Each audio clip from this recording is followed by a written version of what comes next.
Awesome. Awesome. What's up, everybody? Welcome to Room 19. We are back. It's the month of March, and I'm with my wonderful, beautiful, amazing, talented, I don't know what else to say. Just amazing, beautiful, intelligent, all the superlatives, all the characteristics, blah, blah, blah. She's amazing, and I love her. It's Women Empowerment Month. It What's up? is. It is. I didn't even say your name. What's your name, babe? I'm, I'm, I'm your host, Elysse. Hey, fam. And I am Alex, and we're here Room, to pod, and we're Room well, 19. welcome to Room 19. I Yeah, think that's what you forgot to I say. did say that. I forgot to say that. My bad. Welcome to Room 19. We're excited. We took a week off to kind of get things situated. We had 6 episodes that we dropped within 2 months. So, well, not even 2 months, Within a month. within a month. Yeah. So, we wanted to give you guys some content to kind of give you an understanding about how we pod Yeah. and just the different topics we're talking about. But this month we're definitely be focusing on women Women and women empowerment empowerment. and the importance of women. Yeah, because And I came from a woman, got my name from a woman, got my game from a woman. So I'm excited to talk about women. So yeah, but yeah, So, Women Empowerment Month is a time to reflect on the courage of women in past generations and to celebrate how their efforts and bravery afforded the women the opportunity and freedom they have. It is also a great time to celebrate women who make a difference in our life, which is what we're going to talk about today. We may be talking about our mom, our grandmothers, sisters, teachers, bosses, mentors. Without the effort of these women from our generations, our lives would not have the opportunity to be successful. They talked a lot about that on the Today Show. So I got that little snippet and I was like, ooh, that is good for the pod. So Yeah. we're gonna I want to make sure we mention that up front. yeah, But we are definitely going to be celebrating and talking about some of the important women in our lives and how they affected where we are, affected our lives, and kind of how we got here Right. today. yeah. So I want to start with you. So who are the women in your life that impacted you the most? Let's get right into it. Okay.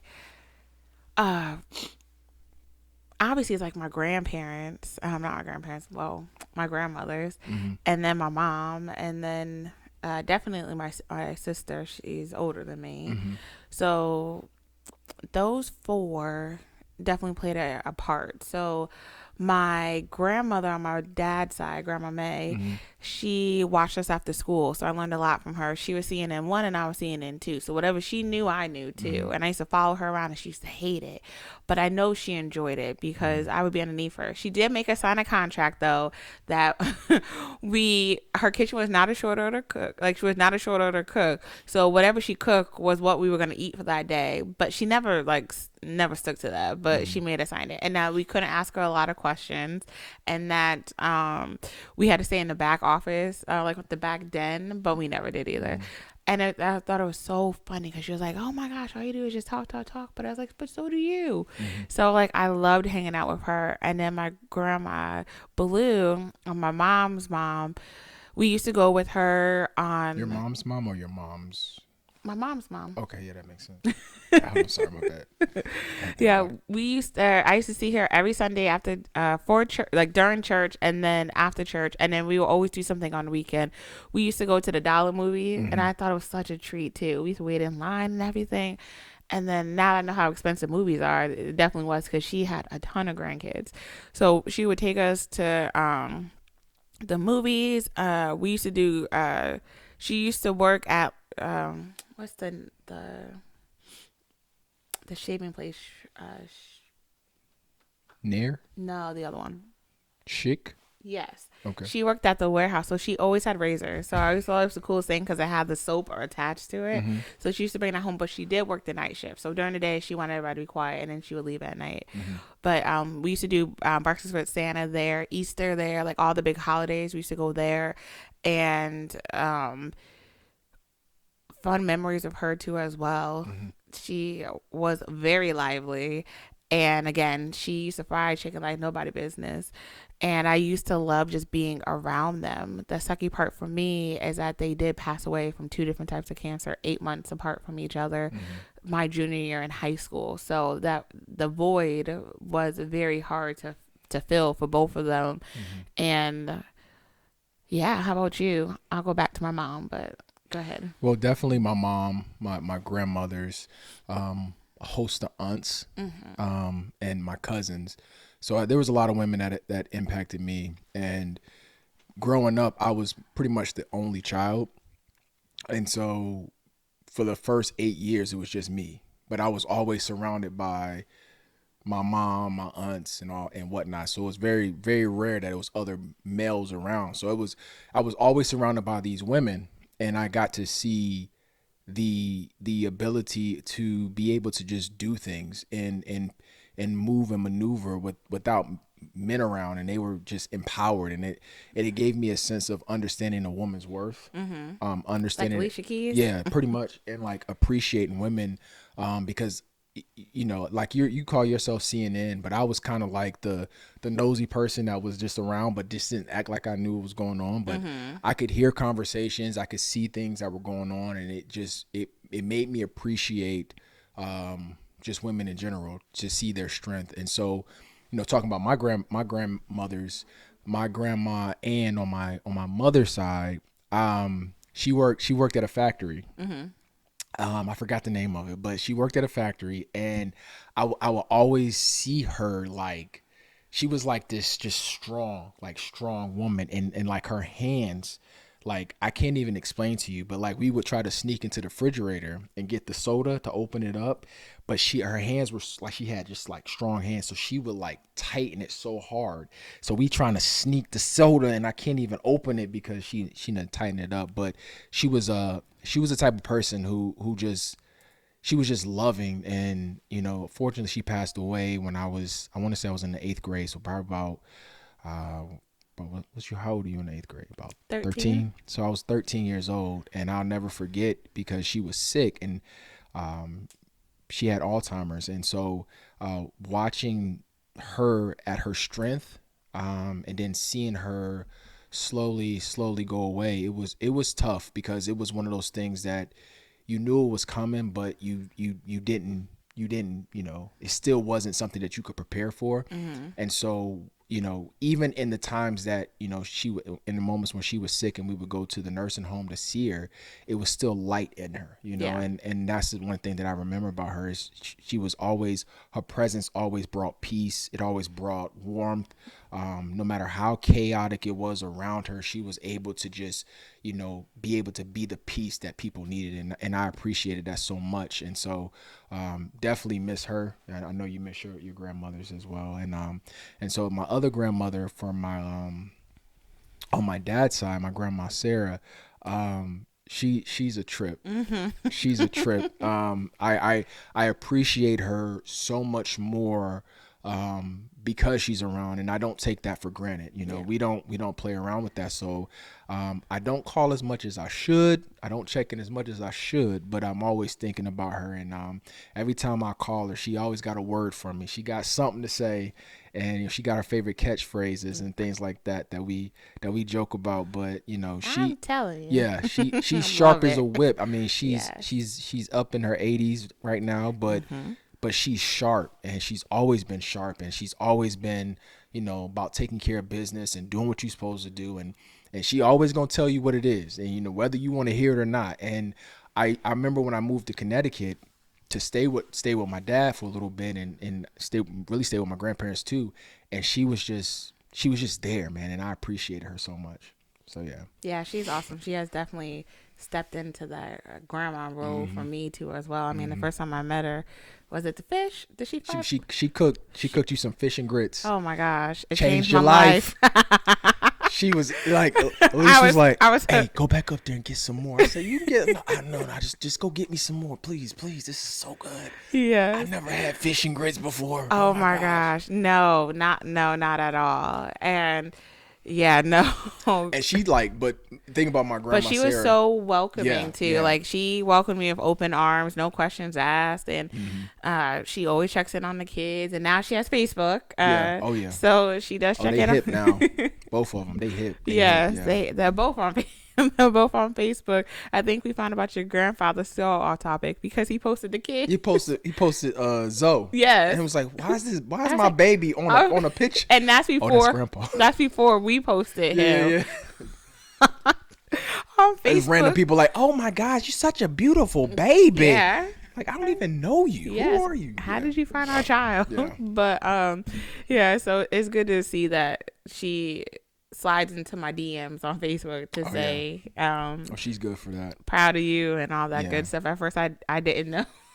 But I do know now that it's definitely her. So I'm super excited that COVID is getting a little bit better, that we can actually go visit. Yeah, definitely. And it'd be safe to visit, especially with them being older. But very, very welcoming. And even like you were talking about the host of aunts, your aunts are very welcoming, just like mine. We do have a lot of really important women in our lives that have touched us in some different type of way. Like even my grandmother's sisters have stepped in to fill the void on both sides. They have been consistent, and I'm actually happy because they all live in different states, that they're still able to touch in some type of way. And then also like I said, my cousins are amazing mothers that I've seen, and that they're doing their own things. And I love to see the entrepreneurship that's coming out of my family on both sides, that people are trying to step up and create lanes for yourself. We actually talked about this the other day, that everybody in Connecticut got a hustle. Yeah. And I just feel like we just brought it down here. Yeah. But like you got some type of hustle, because that's the mentality that we were kind of taught to do. Yeah. And just being able to support each other, because you know they say a lot about Black businesses. You know they always get bad raps, but you know it's always important to support.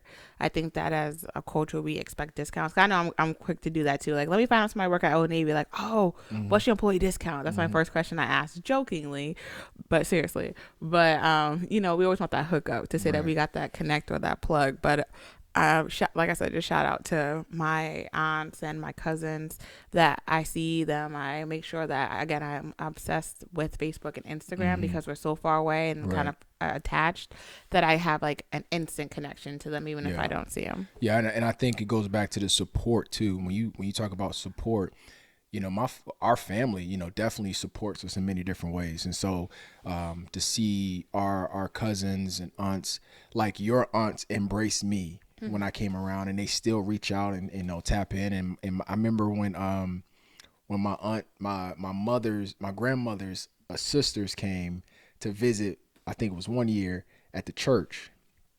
And they took the boys. They just took them. Like, they didn't like no questions asked. Like they just took them and just like, we got them. Go ahead and go do what you gotta do. We gonna feed the babies. We got them. And I was just like, bro, like you, like they didn't even. I don't think you even introduce yourself to them. No. But that's just who they are. They're just loving and embracing, and that's the thing that, you know, when it comes to, you know, women, and the way that it's like a sense of empowerment. You know, that empowerment to feel vulnerable, that empowerment to feel love. You know, you men, I think today's age, or the men now, are starting to open up about that, but women have always done that. And so one of the things that I would want to ask you is, you know, when we're talking about being empowered, how have the women in your life, and I know we're going to get to our mothers, but how have the women in your life empowered you to feel empowered?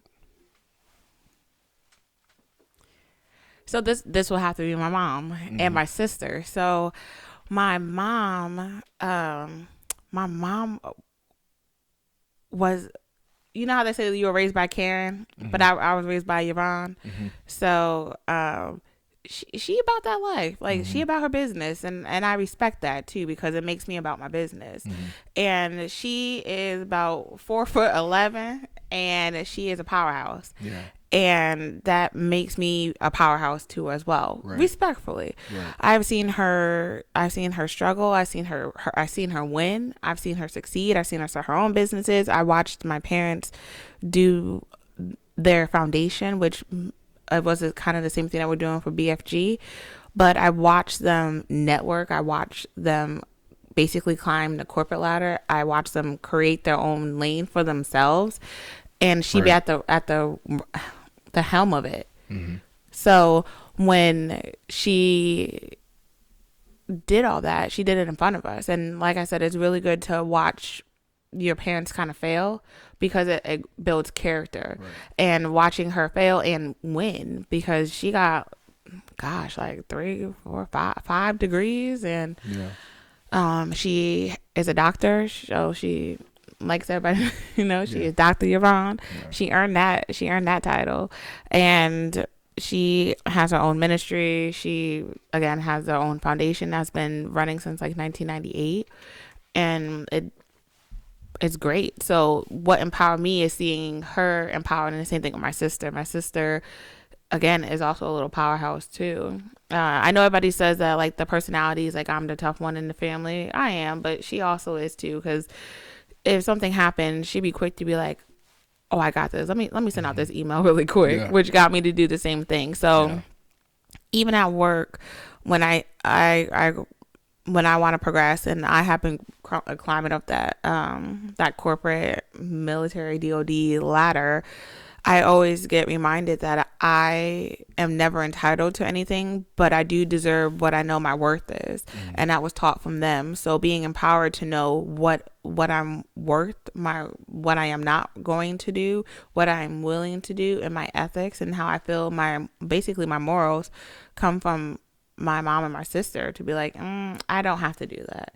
And be okay with saying no, because the empowerment is being able to identify basically where you stand, and to again not to bend on certain things. Like something happened at work and they wanted it one way, and I was just like, you know what, I have to advocate. So being my own advocate, Right. I'm going to advocate for what I said. Like, you may not agree and we can agree to disagree, but I'm also going to speak my mind professionally and let you know why, and also back it up with policy and procedure. So my mom is HR, human resource, so policy and procedure is basically like her thing. Right.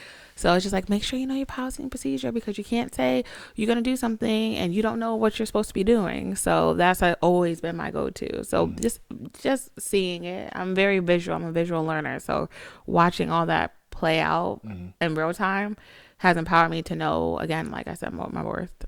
That's good. And so knowing your worth, has it come easy?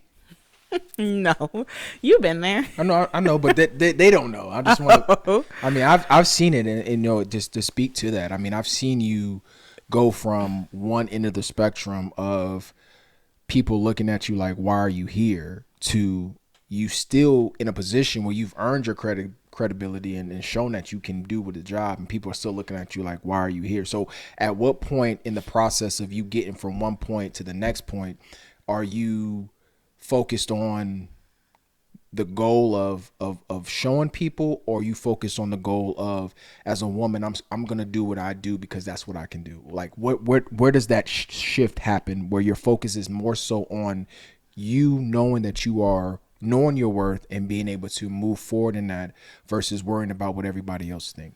Oh, I don't worry about what other people think. I stopped that a long time ago. I used to worry myself sick really bad. Well, and like if something happened, I still do it, but not as bad. I think I've gotten better. I replay the situation just like shoulda, coulda, woulda. It definitely was. If you haven't watched that, definitely watch it, or listen to it. I would do that. I would just replay things over and over again. Like, oh, I should have said that, or should have did this, or could have did that. But at some point, you got to step back and just own it. The one thing for me to know where I'm at is that I can accept my failures, and I can accept when I'm wrong, and I can admit that. Because the one thing I don't like is I don't like liars, and I don't like people who cannot own up to their stuff. And once you're able to own up to your stuff and admit your failures, people respect you so much better. And it's also about building connections, networking. Like, if you need to get something done, you got to know the person that needs to get it done, but you also have to build rapport with that person. So it makes it important. Yeah. So I got to a point right now where I don't really care. I was talking to my staff today, and they're always like, hey, Miss Elysse, how are you? I'm like, I'm good. And I was like, another day in paradise. And they're like, paradise? This ain't paradise. And I'll be like, but did your check just clear? And they're like, huh? I was like, did your check clear? They're like, yeah. I was like, this is paradise, because I know my paycheck clear every 2 weeks. And I was like, and we don't got to worry about it bouncing. There is no void in that check. I was like, you come here and do a service, and you have a guarantee that after 2 weeks, your check is going to come. You have to look at it as a mindset. And they're like, you know what? You're right. This it may not be my paradise, but, it's somewhere for you to go. Right. So it's like, it's all about your mind. And just like, again, I love my job I'm in now because I can mentor and coach. So it's like being able to see like my staff excel, progress, grow, even if it's not within the company, but get better positions, makes me feel like I'm doing my job. Right. And so, and being kind of like a little powerhouse for other people to see, like, hey, she could do it, I can do it too. And I'm never the type of person either that holds information. Like, I just give it to you, because some people like to hoard the information, but it doesn't help people grow. So being able to articulate and pass out that information to everybody else, because knowledge is powerful. Right.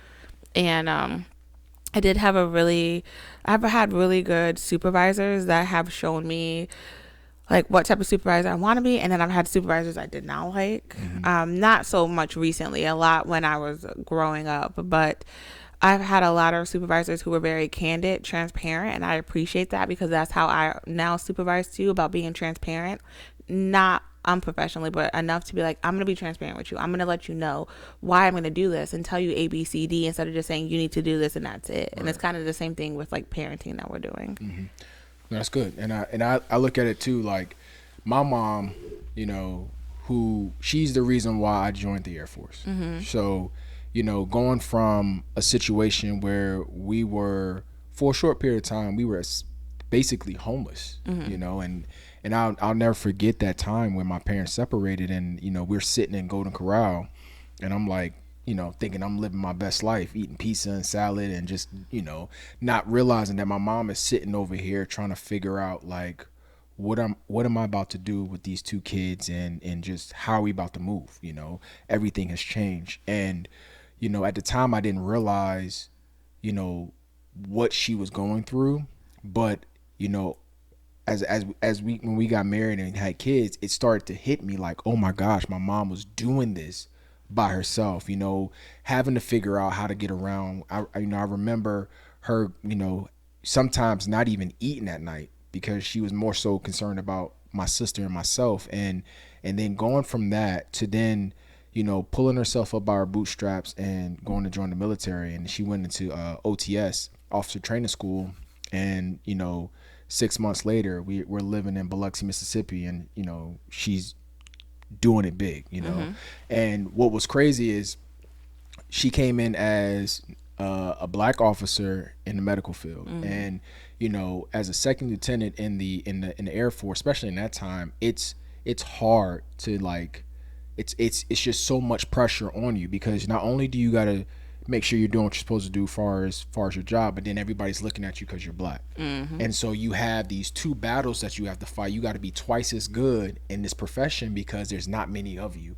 And so she had to work, and a lot of that work that she put in was really because, you know, it was just her, but at the same time, you know, we didn't see much of her, you know, so it was tough at the time. But, you know, I realized that there was a sacrifice, and one of the things that my mom showed me and the things that she's empowered in me is a work ethic. You know, my mom worked, like, my mom loves going to school. Like, she's in school right now. Yes. I'm like, what do you, like, she already has her doctorate degree, and I'm just like, what else do you need to do? And she's like, I want to get this certificate, I want to get this. And so she's never not working. And it's not so much to the point where she doesn't enjoy life or whatever, but that's just what she enjoys doing. She enjoys progressing. And so that's one of the things that has empowered me, is to never settle for what you did last week, never settle for what you did last year, but to continue to keep pushing forward, to keep getting better and better. And when you think you've at your best, there's something else to improve on. There's something else to tackle. There's a new challenge. And so that's something that she's empowered me to do, is to always keep looking for the new challenge. Never settle. You know, set your goals, hit your goals, make your goals, crash your goals, crush your goals, put them to the side, make new goals, and do it again. And so that's one of the things that I've been really good at by watching her, is when she sets a goal or she sets her mind to do something, get out the way. And then so it's been something that has, you know, part of who I am, and I'm grateful for it. That's very true, actually. Yeah. Yeah. So You just hit some good points. So I was trying to catch the goals, get the goals, crush the goals, get the goals, smash the goal, whatever you want to use, you know, go get it. And so I always looked at her, I was like, man, you always in school, or you always, she got to hustle. Like she just, that's just who she is. And we've embraced it. You know, that's just like my mom. That's my mom. She go to school, you know, she, you know, even now with her being in the military, and she's still in the military, so she's a lieutenant colonel right now, and hopefully she started pushing the button so I can at least try to get up there. But I don't know. She's still trying to push for more. So Yeah, she I'm like, Ma, definitely you is. got it. You got it, sister. So yeah. So definitely. But yeah. So I mean, I don't know. It's when I think about this month and all the things that are going on in terms of, women empowerment. You look at the news and you see we have our first Black Supreme Court judge, who's just been nominated, and it's dope to see that. But it's still a reminder that We have a long we way have to a go. long way to go, Yeah. not just for Black women, but just for women in Just general. yeah. And so I look at it because I think what couple years ago, far as just from the political landscape, we had probably the most women elected into positions, and not just, we had women from all different type of backgrounds. You had Spanish, you had Muslim, you had white, you had Native American, you had a lot of women being put elected by their towns, by their state, by their city, to represent them. And I think that's important, especially when it comes to diversity and inclusion and making sure that everybody has a seat at the table. And I think for women, I think it's been a long road. What do you think about that? Yes, I definitely agree because, you know, uh, women, as women, we go through a lot. We carry children, we don't get breaks, and then we go to work, we come home, and we have to run to different type of things. So men think it's a handicap, especially my job actually just got paid maternity leave in 2020. Just got paid maternity leave in a female dominated area, and like even DOD just got it, and I'm just like, what? Like, we have to save leave because again it was an inconvenience, or you had to use short-term disability, or like save up your leave, and then you would save up your leave just to be out, just to come back and not have any leave left. So I think it's nice that they're finally noticing, like, hey, we're trying to build our family. Everybody is back to that work-life balance too. Like, we want to have families. And what's crazy is that when I got this job, I think I mentioned to you, I'm happy I already have kids, because it's hard to transition from what they expect to you when you don't have kids to when you do have kids, because your priorities shift. Like, the first thing I say is like, yes, you're not supposed to talk about children, but once you know I have children, I'm gonna let you know if my kids call, I have to go, unless you're there or we have emergency contacts are able to get them. Right. So when they were younger, there's a lot of job opportunities I actually passed up because I knew I needed to be near them. So I worked at jobs that were close to the kids, so that something happened, because you had your career, especially when we lived on the installation and you went to the other one, somebody had to be there for them because our kids were so little. Now it's not that big of a deal, but it's still a point where there were certain things I just could not do. So being able to empower and also working on that, the wage gap is a big thing too, that we need to focus on, and just making sure we get paid accordingly, because that's still a thing, especially in the workplace. But it's good to see that women are being empowered, that women are being celebrated, that women are not just baby makers, that women are these creatures, that the body, like just having your body change and carry a life inside of you. Yes, I didn't have the greatest pregnancies, but looking at my kids, I'm like, I did that. And I'm able to see them grow and become young men. But I'm just celebrating all types of women, because hey, that we're awesome. Yeah. And what area, like, we're talking about there, the conversation for diversity in general is just changing. Oh, yes. We're looking at different areas, and we'll definitely talk about it throughout this podcast. But for women, where do you feel the attention is still needs to be drawn to? Like, is there a specific area, or are there multiple areas where you feel like women are still not getting the attention or the recognition that they so rightfully deserve? In what respective area do you feel like there's anywhere or anything that could be possibly addressed? I still think in, like, again, corporate America, it's so diversity and equity and inclusion is very important. And we're getting to a place where, like, everybody wants a seat at the table. If not, they're going to create their own table.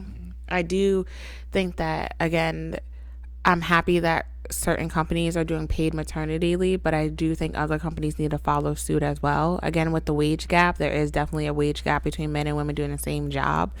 And also just corporate seats, just empowering women to be like in high areas to make decisions, especially for women, because even in my profession, I have come to the understanding that there's a lot of men that make decisions about a female dominated area that hasn't been in the position at all, but think they know what it is. And sometimes we make little jokes like a man must have made this policy because it just doesn't make sense. But it's being able to have a voice, to have a seat at the table, to not be shunned.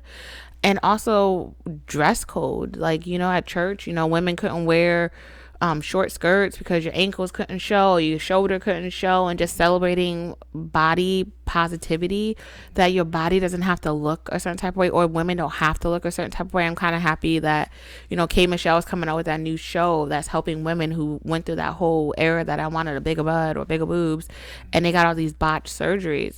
But just celebrating how your body is, because everybody's different. Everybody's body types are different. As long as you're healthy and you're able to do what you need to do, then absolutely. But you don't have to be one certain type of way. Right. And then, so about this, so talking about body types, because I know you've had your own struggle with your insecurities, and I'm always telling you, no, baby, you're beautiful. I love you. Like, don't stress it. But how from my perspective as your husband, the one thing that you always do to me is, well, you're supposed to say that. That's what you're supposed to say. That's how you're supposed to respond. I'm like, no, that's what I mean. But why is it so hard for women to accept their body? Like, or I'm not saying is it, but what is the blockage? What causes it's social media? It's like you have to be a size 0 or 2 to be beautiful, or you can't wear a certain type of clothes. And it's like after you have a child, again, your body changes, and then they have that snapback where like, oh, you just had a baby, you should be able to snap back to what you were 9 months ago before you had that child. Right. But again, everybody's different.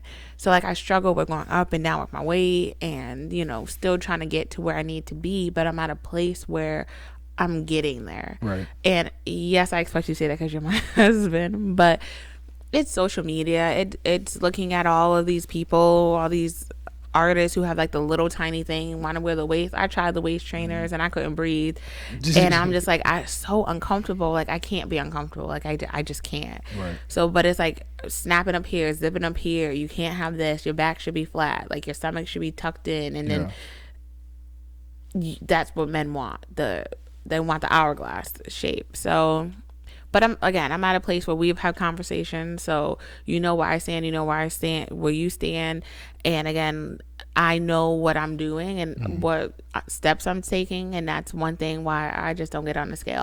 I judge by my clothes. So if my clothes are not fitting, that means I'm on the right track. Right. If they're getting too tight, then that means, hey, I need to go somewhere else, because you will live and die by that number, and that number doesn't mean anything. And that number, it doesn't affect how you are. As long as you are striving to be better and doing things. I did like the keto diet. So, but again, I don't even like diets, because diets are something temporary. So it's a lifestyle change that we're working on. But when I was doing the keto, I loved it, but it affected my breast milk, so I couldn't do it anymore when I was breastfeeding. But it's just finding the thing that works for your body. But again, it's just, you see it on TV that all these celebrities are like size nothing, and they have these waist trainers, and that's how they get you to buy stuff. Go work out with this person, go do that with that person, go buy these leggings or go buy those leggings because it gives you a bigger butt or gives you a smaller butt, and tuck your waist in and get a waist train, like all that stuff. It's too much. And I think the one thing for me is it's not that I care about your size, I care about your health. Yeah. And so that's the one thing that I always preach to you is like, I don't, like, be happy, accept who you are, long as you're comfortable who you are, I'm there.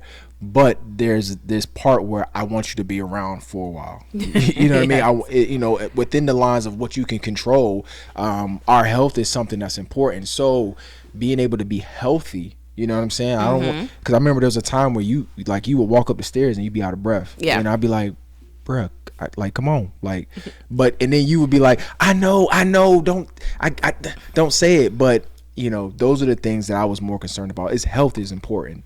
I can get up the stairs and I'm not Yeah, out of breath. now you good now. You good now. You actually run up the stairs. Yeah. And trying, but it's just those things because, and I think, and I'll admit it so from my perspective, as a husband, as a boyfriend, as a friend, I think, we as men, and I'm not gonna generalize. I'm gonna put me in this.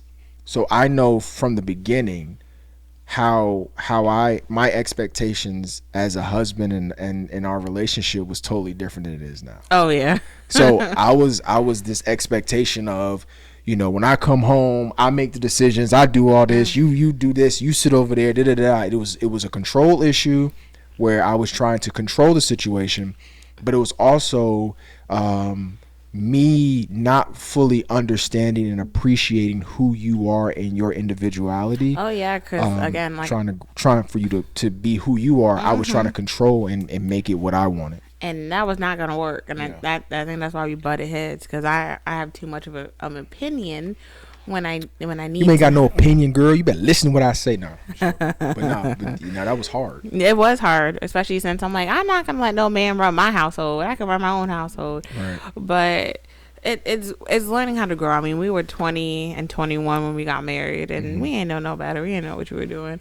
But if you were still that same way, we would be we wouldn't be doing this podcast. Right, that's true. If you were still acting that way. But it is also good to be celebrated. I mean, I think our next podcast we're gonna be talking about me, which I am not excited about. I'm excited. I can't wait. am not. I hate talking about myself. I actually have to do my eval, and my supervisor sent it to me because it's eval time, and I'm like, oh my gosh, they know I don't like talking about myself, but I got to fill it out. What you do all day, for the year, about how you are awesome. But I'm like, I hate talking about myself, but I know that next go around we will. So.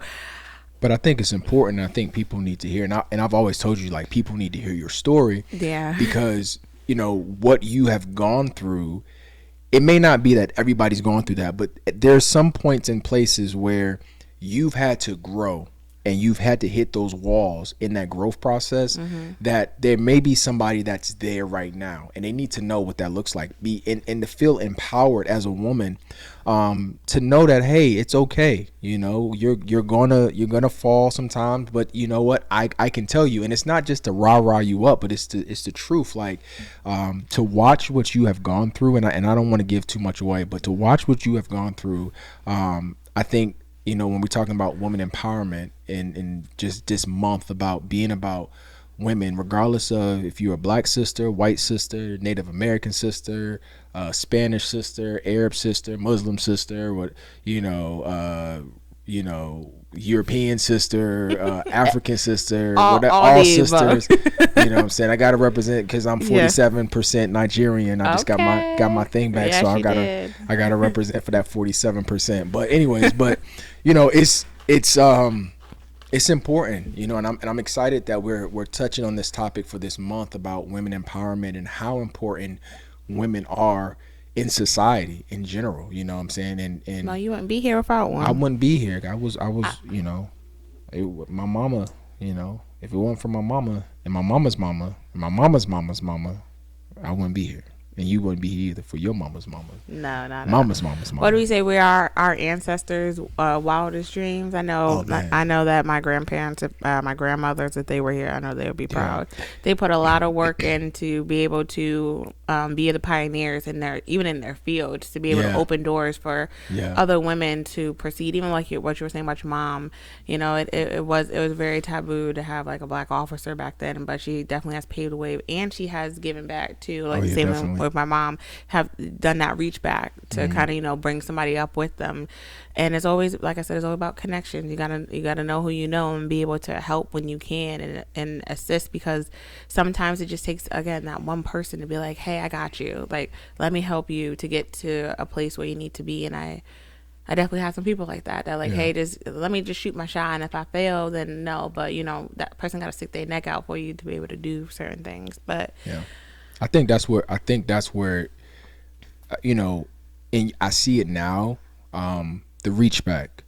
because it's not just enough for you to make it and say, hey, I made it. No, I need to not only make it, but then I need to create a space for everybody else that's in the same boat as me to get to where I'm at, so then we can keep pushing this thing forward. And I think when it comes to women empowerment, you know, the reach back is important in different areas. And like I'm saying, like, what are the areas that still needs more attention? Well, those areas are still being addressed. You know, women are still pushing the envelope, whether in the military, whether in the IT department, whether engineering, wherever you know the cutting edge of growth is, a woman is there, or she's on her way. And like, Hidden Figures, that was such a good movie, because I didn't even know about half of them. But just seeing that reach back, right, where they went and got everybody out of that room and like, hey, no, we all about to go eat, right. And again, just and again, I think everybody does in their own little way. You're always trying to look out for other people, especially the ones that do right, that just needs that advocate. Like, hey, I got you. All right, let's go get this money. Like, let's go make this happen. Let's work with like-minded people. And some people just need to see what that looks like. Yeah. You know what I'm saying? Because we can talk all day about women empowerment, do this and do this, that, and do that. No, let me show you what this looks like. And when you see that group of people that's moving a certain way, that's what empowers you to be like, oh, if they can do it, I can do it too. Yeah. And I think that's what's motivating, especially, you know, going into this month and talking about women. And we're going to unfold all those things piece by piece. So that's all I have. That's all. You got anything else, baby? No.